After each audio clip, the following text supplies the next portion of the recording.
Anunciou-se que São Paulo ia ter bondes elétricos. Os tímidos veículos, puxados a burros, que cortavam a morna cidade provinciana, iam desaparecer para sempre. Uma febre de curiosidade tomou conta da cidade. Como seriam os novos bondes que andavam magicamente sem um impulso exterior?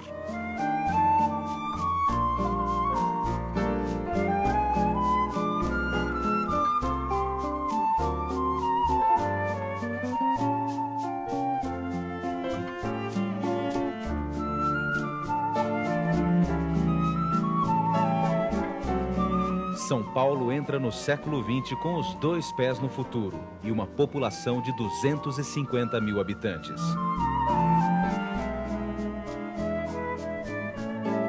Os novos bondes elétricos, a imagem do progresso, eram operados pela São Paulo Railway Light and Power Company, ou simplesmente Light.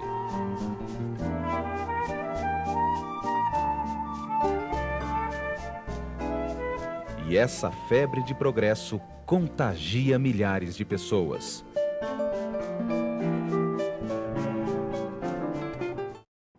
Olá! Veículos puxados a burro, bondes e ônibus elétricos, trem, metrô. A história do transporte público no país parece, mas não segue a lógica do crescimento das cidades. O transporte coletivo quase nunca foi a menina dos olhos de quem está no poder. Tempos atrás, alguém decidiu que abrir grandes avenidas e privilegiar o transporte individual era uma ideia brilhante para São Paulo. Não foi.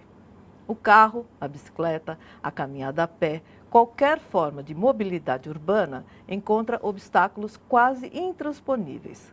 Nossas calçadas não são invejáveis. Nosso transporte coletivo está muito distante do que se pode chamar de confortável. E as cidades continuam a crescer.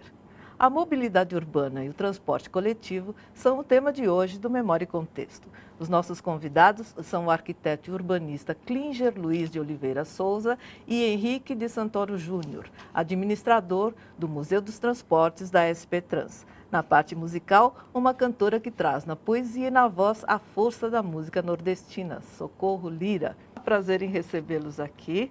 Klinger, eu quero começar com você. Por que a gente sempre tem a sensação de que nada com relação à mobilidade urbana deu certo pensando numa cidade como São Paulo? Olá, como vai? É um prazer estar aqui, agradeço o convite de vocês. Na verdade, o grande fenômeno, né, do século XX, particularmente do século XXI, é o adensamento das cidades, né? As cidades se tornaram centros urbanos muito grandes, com uma população muito grande, com desejos e ambições de deslocamentos muito variados. Com o aumento da renda, é natural que a mobilidade, como um fator de qualidade de vida, tenha agregado um número muito grande de preferências e multiplicado as viagens. Né? Então, o grande fenômeno da contemporaneidade não é nem exatamente a falta de tecnologia ou a dificuldade para encontrar soluções tecnológicas para o transporte, mas sim o assoberbamento de desejos de viagens frente à exiguidade de espaço da cidade para dar vazão. Quer dizer, não é só uma questão de desejo de viagem, é de necessidade também, né? Na verdade, é desejo mesmo, porque as pessoas precisam fazer alguns deslocamentos na cidade, por exemplo, estudar, trabalhar, mas elas desejam mais do que isso, né? Quer dizer, o deslocamento básico para a função trabalho e para a função estudo, são deslocamentos que baixam a qualidade de vida. O que as pessoas querem é usufruir da cidade. Elas querem ir a parques, elas querem o lazer da cidade, elas querem frequentar os espaços públicos. Isso multiplica os desejos de viagem, aumenta o número de viagens e, consequentemente, cria embaraços para a solução do problema da mobilidade urbana. É claro que tudo isso, com o crescimento da cidade, é exponenciado pelo aumento das distâncias. A cidade ficou distante, as coisas ficaram longe. A gente vai entrar nessa questão aí, até para depois a gente falar do adensamento do centro da cidade, que pode ser uma possibilidade, a gente já volta já. Agora, Henrique, São Paulo já teve alguma vez algum sistema de transporte coletivo que a gente pudesse considerar assim, revolucionário? E essa peça, ou o que quer que seja, está no Museu dos Transportes? Primeiramente, eu gostaria de agradecer o convite. Fico honrado em poder participar desse evento, né? Respondendo a sua pergunta, é claro que não é não é precisa, não é matematicamente precisa, né? Mas nós temos algumas peças de acervo hoje, que infelizmente ficaram no nosso acervo, mas a gente desejaria que elas tivessem, muitas delas, em uso até o presente. Por exemplo? Por exemplo, eu não diria para você que eu viajaria tanto na época dos bondes de tração animal, mas nós temos peças que hoje ainda são utilizadas no turismo de cidades de grande relevância, de grande importância dentro da cidade de São Paulo, que são, por exemplo, Santos. Né? Santos tem uma linha turística aí que ela é exemplo, é modelo, digamos, quase que internacional, a ponto de nós termos visitantes que desembarcam dos navios de turismo e com objetivos já estabelecidos de participarem, de fazerem uma viagem turística por um pedaço de Santos, né, que representa mais a área portuária de Santos, lá no Valongo, por bondes, transportados por bondes, né, elétricos, que nos levam aos idos de 1930, 1940, né? Agora, quando os bondes acabaram em São Paulo, em 1968, o prefeito de então, acho que era o Faria Lima, soltou fogos, teve banda de música, era um exemplo de, olha como estamos avançando, que moderno, que bacana, não sei o quê. Não havia muito o que comemorar, né, quando a gente pensa agora no passado? Na realidade, nós acompanhamos um pouquinho via material de reserva técnica dentro do museu, né? Material que nós guardamos e preservamos até hoje. A própria mídia, ela foi sempre muito rigorosa em relação ao transporte por bondes, à mobilidade na cidade de São Paulo, né? Achavam que era pouco para a cidade? Além de ser pouco, consideravam muitas vezes de má qualidade, né? Essa era a crítica feita. Para você ter uma ideia, eles criaram até mitos, por exemplo, dentro do transporte público, quando se tinha lá o transporte feito por tração animal, que eram tracionados por um bonde tracionado por dois burrinhos, né? Dois muares, como se dizia. Eles entendiam que os dois burrinhos eram funcionários da prefeitura. Eles eram fichados na prefeitura. Então, você imagina como é que era o grau de brincadeiras, de colocações que eram feitos em cima do transporte, né? Na verdade, a mudança de modal vai trazendo uma necessidade de adequação da cidade, né? Claro que quando se migra de um modal de bondes puxado a tração animal para um modal de bondes elétricos, você tem uma melhora qualitativa grande na cidade. Você tem toda a questão de saneamento que a tração animal provoca como dificuldade, e mesmo a própria questão da proteção do animal, né? O animal ali está sofrendo uma situação de trabalho severo nesse esforço. Agora, o bonde elétrico, ele exige da cidade uma pavimentação específica. Primeiro, uma rede elétrica de cabos que suportem o deslocamento daqueles bondes, né, no seu trajeto. Segundo, um sistema de trilhos. Né? Normalmente as ruas eram de paralelepípedo com aqueles trilhos encaixados. Quando o modal primeiro de transporte muda para o automóvel ou para os veículos sobre pneumáticos, trilho, né? O trilho passa a ser um problema. Porque ele, por exemplo, quem anda de moto, como eu, sabe o que é você fazer uma frenagem em cima de um trilho. O trilho começa a derrubar as pessoas. Então ele começa a derrubar motociclistas, ciclistas, a mulher na travessia da rua encaixa o salto no trilho, o trilho vira um problema, o pavimento de paralelepípedo vira um problema para o deslocamento do veículo sob pneumáticos. Então já começa a ter uma demanda por pavimentação, retirada dos trilhos, etc. Agora é bom que se diga que o transporte a bondes elétricos sob trilhos, ele ainda é contemporâneo em várias cidades importantes do mundo. São Francisco tem uma rede de transporte por bonde, que é uma marca. Ele não é só turístico, ele funciona, ele atende a população, ele tem uma frequência boa. Ou seja, lá também tem gente que anda de moto, lá tem muito também tem carro, mulher que anda nós de estamos salto. falando do estado dos carros. Então, tudo é uma questão de você criar as condições para poder permitir que os sistemas convivam uns com os outros, cada um oferecendo o que tem de melhor em termos de qualidade e benefício, custo-benefício. Claro. Né? Eu vou colocar música na nossa conversa agora. Socorro está aqui. Prazer em te receber, Socorro. Estou com 2 CDs teus aqui. Qual é o mais recente? O Singelo Tratado sobre a Delicadeza. Singelo Tratado sobre a Delicadeza. Está aqui. São canções minhas. O segundo é um disco, o Lua Bonita é um disco que tem a obra do Zé do Norte, que é um compositor paraibano que ficou muito conhecido na trilha sonora do filme O Cangaceiro, de Lima Barreto. Esse ano o Cangaceiro faz 50 anos, né, do filme.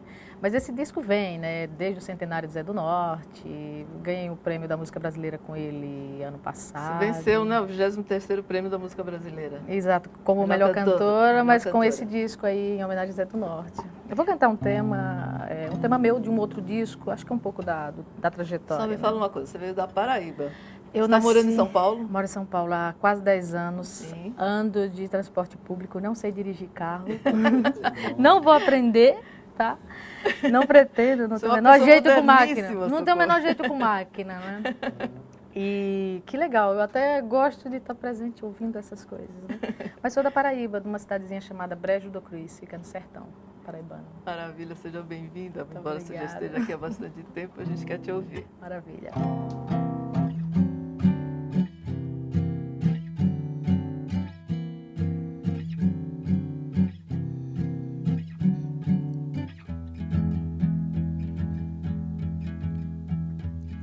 Sou eu a moenda e o doce do mel do engenho, a cana, o bagaço, e em mim contenho a seiva que tem a madeira de lei. Carrego comigo o gosto da rapadura, a dureza do taco e a sua doçura, o cheiro de mato da flor que beijei. Nos pés a poeira corrida da longa estrada, nas mãos a grossura, calos da enxada, o corpo cansado de mil caminhar. Em meu pensamento veloz trago a concretude, sou eu a sangria arrebentando açude, chorosa corrente correndo pro mar.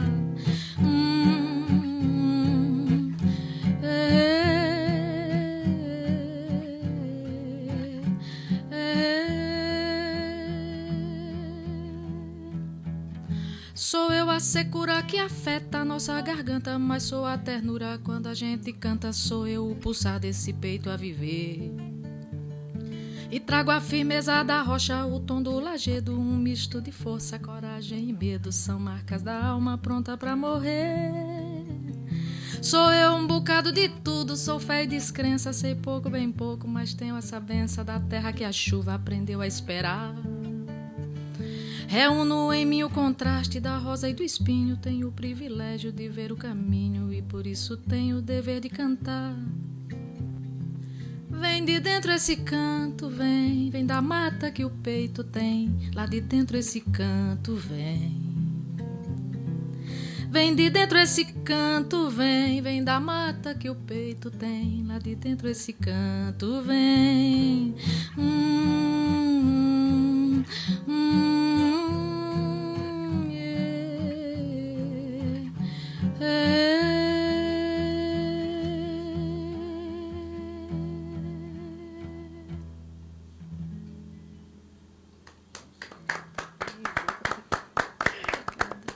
No próximo vídeo, vamos ver a agonia dos bondes elétricos em São Paulo. Os bondes, tão festejados no início do século, já não dão conta do serviço. Com a tarifa congelada em R$200, a Light corta os investimentos e a frota permanece a mesma para uma população que insistia em crescer.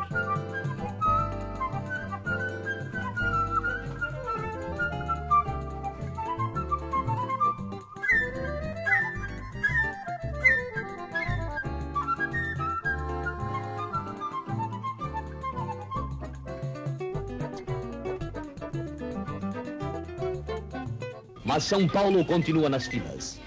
Gente cansada de um dia de luta vive ainda o drama da falta de transporte, especialmente na hora do rush, a hora crítica de todas as cidades do mundo, sobretudo de São Paulo, com sua topografia acidentada, seu trânsito difícil.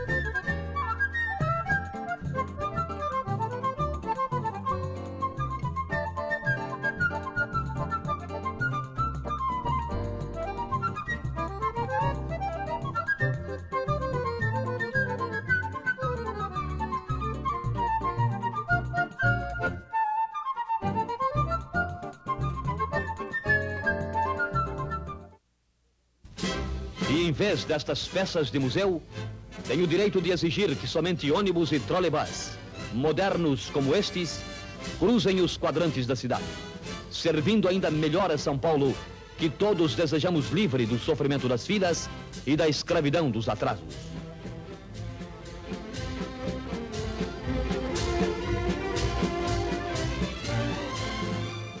Mudariam dali para, né, de lá daquela época, queremos ver uma cidade com mobilidade, com tudo isso, não sei o quê. Olha, uma cena de trânsito difícil, a gente olhando agora, nossa, estava ótimo, estava tudo andando, não é?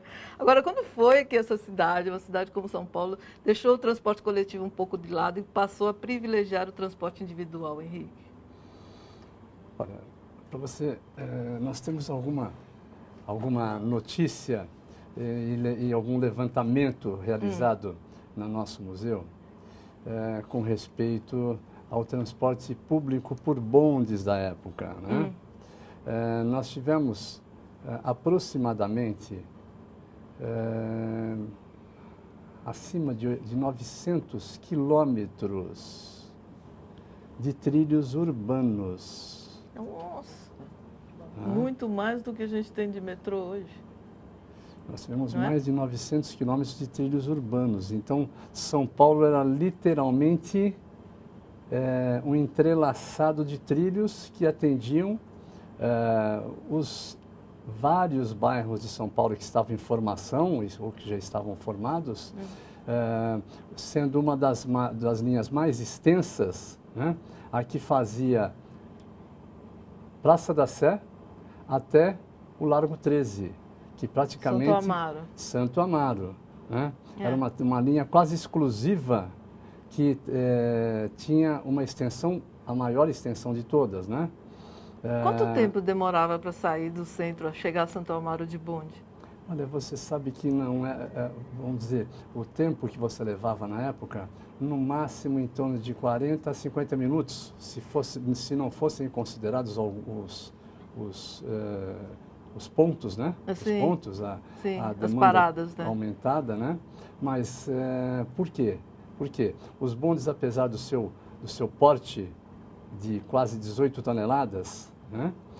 Eles tinham uma velocidade que nessa linha em especial ela poderia chegar a 8 pontos.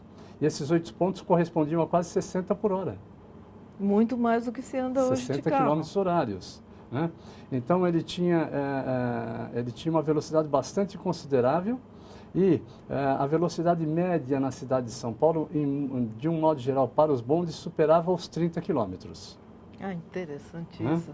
Agora, Klinger, você acha que São Paulo é uma cidade propensa, que tem possibilidade de ter transporte alternativo, como bicicleta, por exemplo? Acho que sim. Eu acho que sim, São Paulo tem mostrado isso.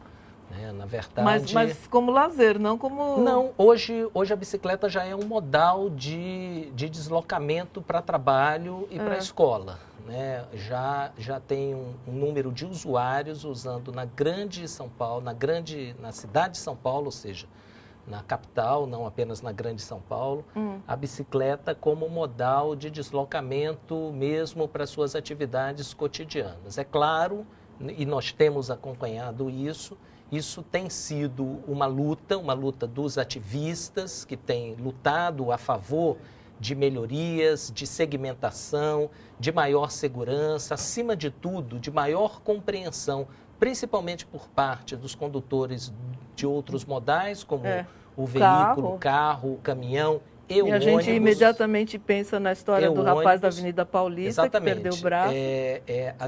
Infelizmente, o maior confronto, o confronto de maior prejuízo em termos de acidente para o ciclista não é com o carro, é com o ônibus e o caminhão.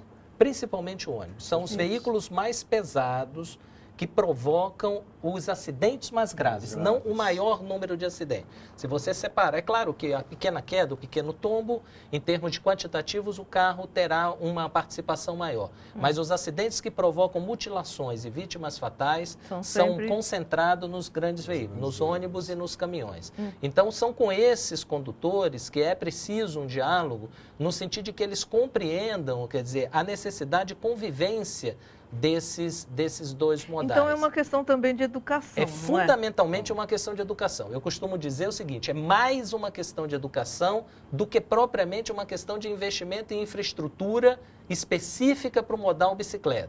É claro que se nós tivermos vias segmentadas, corredores demarcados, faixas de retenção recuadas por ciclistas e uma série de aparatos que permitem os ciclistas poder movimentar-se com mais segurança, será melhor. Mas basta que haja um pouco mais de compreensão e basta que nós saiamos do Brasil e possamos ir a outros países, como, por exemplo, a Itália, a Dinamarca, a Inglaterra, que são países que têm um enorme fluxo de ciclistas transitando no meio de um trânsito bastante confuso como o nosso aqui, e as coisas funcionam.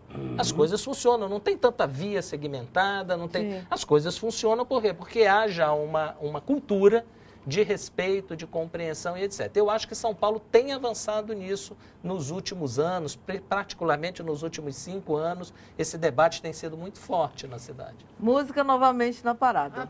Para os bondinhos, saudade, meu bem, saudade é uma canção do Zé do Norte. Saudade dos bondinhos, ó. Quero os bondinhos de volta. Eu também.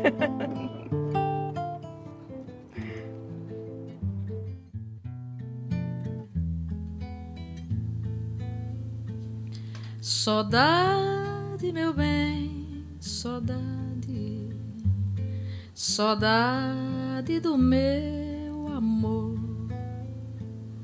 Saudade, meu bem, saudade, saudade do meu amor.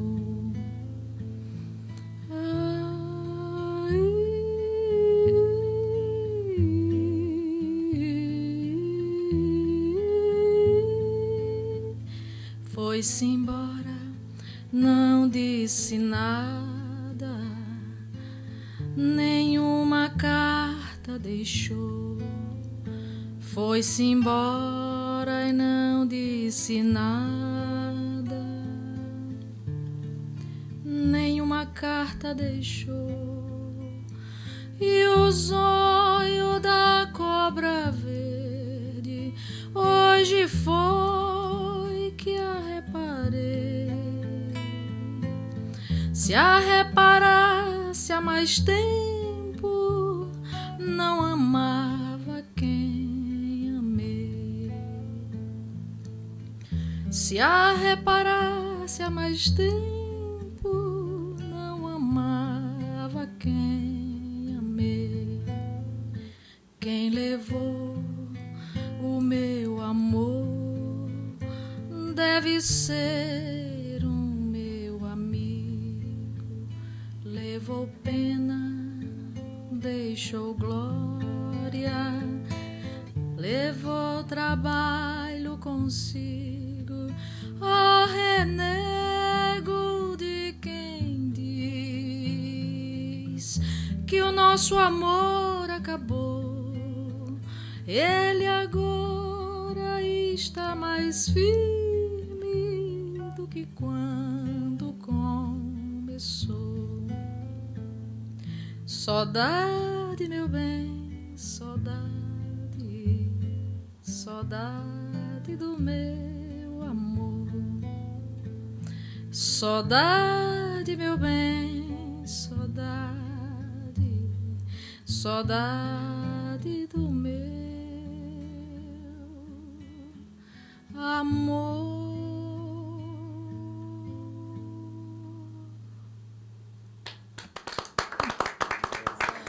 Saudade dos bondinhos, né? Quem diria?